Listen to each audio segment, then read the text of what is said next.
everyone, what's up? I think you are doing good.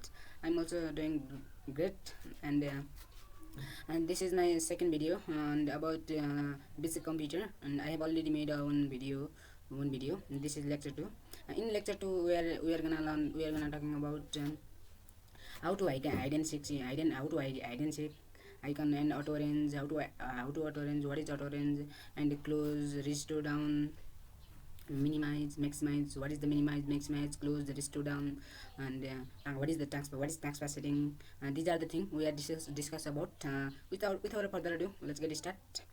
है अब चाहिँ हामीले चाहिँ आफ्नो यो आइकनहरूलाई चाहिँ कसरी हाइड एन्ड सिक गर्ने, हाइड एन्ड सिक भनेको के हो भन्दाखेरि अब हामीले बुझ्नेछौँ। अब हाइड एन्ड सिक भनेको चाहिँ के हो भन्दाखेरि हाइड एन्ड सिक भन्नको मतलब चाहिँ हामीले आफ्नो आइकनहरूलाई लुकाउने र देखाउने भन्ने, लुकामारी भन्छौँ नि, हो त्यसरी कि लुक्ने र लुकाउने, कसरी लुकाउने र ल्याउने भन्ने होइन। जस्तै अब फर्स्ट अफ अल चाहिँ हामीले यसले हाइड एन्ड आफ्नो आइकनहरूलाई हाइड एन्ड सिक गर्नु छ।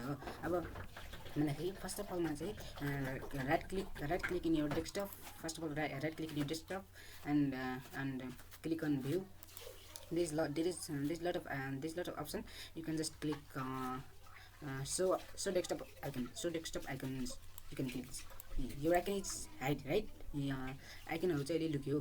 अब हामीले निकाल्ने चाहिँ कसरी भन्दाखेरि नि निकाल्ने भनेको नै सेम नै हो। अब फर्स्टमा चाहिँ राइट क्लिक गर्ने, आफ्नोमा go view, click on view and so what orange. This is यो चाहिँ भयो हाम्रो हाइड एन्ड सिक। तपाईहरुले बुझ्नुभयो होला हाइड एन्ड सिक भनेको के हो। हाइड एन्ड सिक भनेको लुकाउने र निकाल्ने, आफूले पहिलेको अवस्थामा ल्याउने र लुकाउने भन्ने हो है। अब चाहिँ हामी जाउँ यो अटो ओरेन्ज चाहिँ हाइड एन्ड सिक भयो हैन। अब अटो ओरेन्ज भनेको चाहिँ के हो भन्दाखेरि, अब अटो ओरेन्ज भनेको चाहिँ के हो भन्दाखेरि, जस्तै मानौँ तपाईहरुको यो आइकनहरु यताउता छरिएर बसेको छ, यो आइकन इज हियर एन्ड देयर छरिएर बसेको छ। अब तपाईहरुलाई यसरी ल्याउँदा, यसरी एक एक गरेर बिसाउँदा धेरै अप्ठ्यारो भयो हैन। यसरी गर्दाखेरि धेरै अप्ठ्यारो भयो। तर अब तपाईहरुसँग धेरै आइकनहरु छ, अब म चाहिँ यताउता बसेको छ भन्दाखेरि कसरी चाहिँ हामीले ठ्याक्क एउटैमा मिलाउने भन्दाखेरि यसरी बिसाउन धेरै गाह्रो भयो। त्यसैले first of all right click in your desktop and go and click on view. There is a lot of option. You can just click auto orange icon. This is the option auto orange, right? Yeah, automatically your icon is this is right. First पहिलेको अवस्थामा ट्याक्क रूपमा मिल्यो नि त हैन। अब हामीले यस्तो भयो हैन। अब हामीले फेरि तान्दाखेरि आउँदैन किनभने त्यो automatically this is what first auto हामीले फर्स्ट टाइम लक गर्छौँ कि जस्तै कि अब भन्छौँ नि हामी जस्तै अब ढोकालाई अब जस्तै हामी ढोकामा चाबी लगाउँछौँ नि, चाबी लगाएपछि ढोका खोल्छ खोल्दैन, यो पनि त्यस्तै हो। त्यस्तै हो यो पनि। फेरि हामीले चाबी लगाइसक्यौँ के फेरि यो आउँदैन। यो चाहिँ भयो अटो ओरेन्ज। अब हामी जाउँ अब अब कसरी चाहिँ हामीले आफ्नो फाइल एन्ड फोल्डरहरूलाई चाहिँ गर्ने त भन्दाखेरि minimise, maximise and restore down, close and हैन। जस्तै अब मानौँ मैले चाहिँ एउटा आफ्नो डकुमेन्टलाई खोलेँ। यो डकुमेन्ट अब जस्तै हैन यो मिनिमाइज यो भयो हैन। मिनिमाइज गर्यो भने if you minimise your document, your minimize is here is right। Taskbar सेटिङमा बस्छ। फेरि चाहिँ हामीले यसरी सजिलैसँग यसले खोल्न पनि सक्छौँ। यो चाहिँ भयो हाम्रो मिनिमाइज, राइट। अब हामी जाउँ रिस्टोर डाउन भनेको चाहिँ यहाँनिर छ हैन। रिस्टोर डाउन भनेको अलि हामीले सानो बनाउने कि रिस्टोर डाउन भयो हैन। यो चाहिँ रिस्टोर डाउन भयो। अब क्लोज भन्ने बित्तिकै यो भयो हैन। म्याक्सिमम भनेको के हो भन्दाखेरि म्याक्सिमम भनेको चाहिँ यो भयो हैन। अब क्लोज भने अब यो क्लोज भनेको आफ्नो फाइललाई हटाउने के, आफ्नो फाइल यहाँ पनि बस्दैन, आफ्नो फाइल पहिलाकै ठाउँमा गएर बस्छ, यता यहाँ टास्कबार सेटिङमा बस्दैन हैन।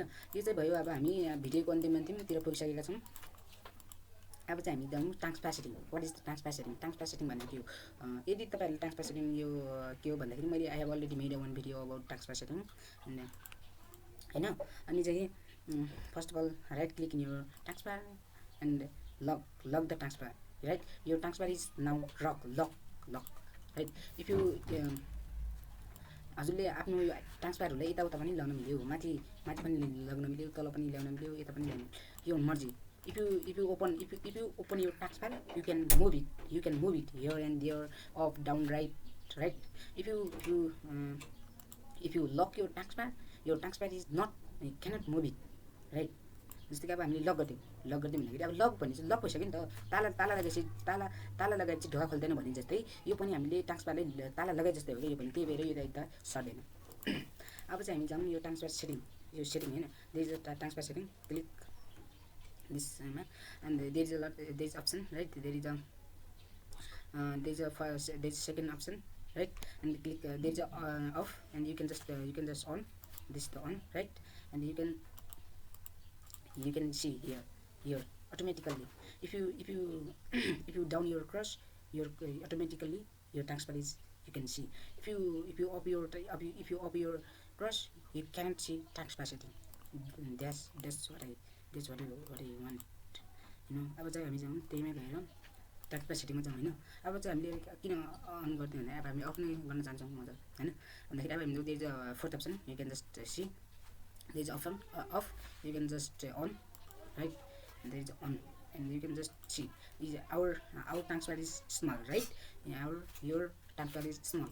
When you small, just you can go taskbar, and when you off your off your taskbar is अलि ठुलो भयो होइन. पहिले चाहिँ अलिकति अहिले पहिला होइन, पहिला भन्दाखेरि अलिक सानो थियो. पहिला गर्दाखेरि त सानो, पहिला गर्दाखेरि त सानो थियो नि त होइन. यो गर्दाखेरि अहिले चाहिँ सानो थियो नि त होइन. अहिले यति थियो, अहिले जस्तो हामीले अफ गरिदियो भन्दाखेरि अलिक ठुलो भयो नि.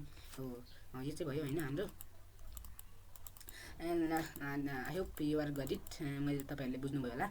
and